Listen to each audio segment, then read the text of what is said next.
Hello everyone, আসসালামু আলাইকুম। Mukta's kitchen and blogs থেকে সবাইকে জানাচ্ছি শুভেচ্ছা এবং ভালোবাসা। আজকে আপনাদের সাথে শেয়ার করব কলিজা ভুনা রান্নার রেসিপি। খুব সহজভাবে ঘরোয়া কিছু উপকরণ দিয়ে এই রেসিপিটা আজকে আপনাদের সাথে শেয়ার করব। এখানে আমি দেখুন কলিজা এবং ফ্যাপসা দুইটাই কিন্তু নিয়েছি একসাথে। আপনারা কিন্তু চাইলে যে কোনো একটা দিয়েও রান্নাটা করতে পারেন। আর দিয়ে দিলাম এখন চুলায় পানিতে কিন্তু আমি কলিজাগুলো এখন সিদ্ধ করে নেব। অবশ্যই কিন্তু আপনারা কলিজাগুলো সিদ্ধ করেই রান্না করবেন। যারা এই প্রসেসটা জানেন তারা তো জানেনই, আর যারা জানেন না তারা অবশ্যই কলিজাগুলো সিদ্ধ করে তারপরেই রান্না করবেন। এখন আমি 5 থেকে 10 মিনিটের মতো কলিজাটা সিদ্ধ করে নেব। এখন এখানে দিয়ে দিলাম পরিমাণ মতো একটু হলুদ। আপনারা চাইলে কিন্তু হলুদটা নাও দিতে পারেন, আমি এখানে একটু হলুদটা দিলাম কালারের জন্য। এই তো আমার কিন্তু পানিটা বলক চলে এসেছে। এখন একটু সবগুলো কলিজা এবং ভালো মতো নাড়া দিয়ে আমি এখন নামিয়ে নিব। এই তো আমার কলিজাগুলো কিন্তু পানি ঝরিয়ে নেওয়া হয়ে গেছে। এখন চাইলে কিন্তু আপনারা ছোট বা বড় এর থেকে কেটে নিতে পারেন। এই পর্যায়ে আমি কিন্তু আরেকটু ছোট করে কেটে নিয়েছিলাম। এখন আমি চুলায় দিয়ে দিলাম 1 কাপ পরিমাণ পেঁয়াজ এবং 4-5টা কাঁচামরিচ ফালি করে দিয়েছি।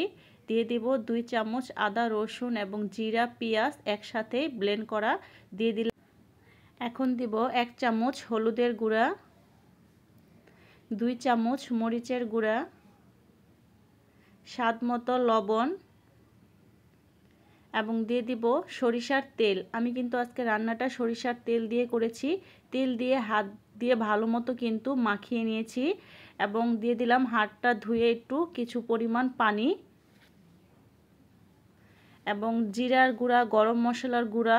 আমি কিন্তু যেহেতু জিরাটা বেটে দিয়েছি এর জন্য কিন্তু আমি এখানে শুধু গরম মশলার গুঁড়া 1 চামচ দিয়েছি। এখন ঢাকনাটা খুলে আমরা একটু নাড়াচাড়া করে নিব। আমি যে পানিটা কিন্তু দিয়েছিলাম সেই পানিটা কিন্তু শুকিয়ে ফেলেছি।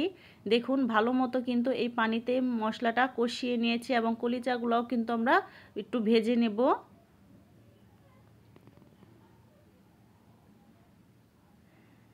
এই তো দেখুন বন্ধুরা, আমি কিন্তু এখন পরিমাণ মতো পানি দিয়ে দিলাম। এই পানিতে কিন্তু যতটুকু আমরা ঝোল রাখতে চাই সে পর্যায়ে কিন্তু রেখে দেব।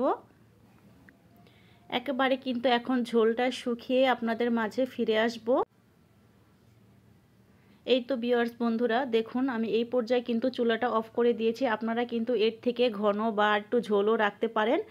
আজকে আমার কিন্তু এই রেসিপিটা আমি এখানেই শেষ করলাম। সবাই ভালো থাকবেন, সুস্থ থাকবেন। আবারও কোনো সহজ রেসিপি নিয়ে হাজির হব। আসসালামু আলাইকুম।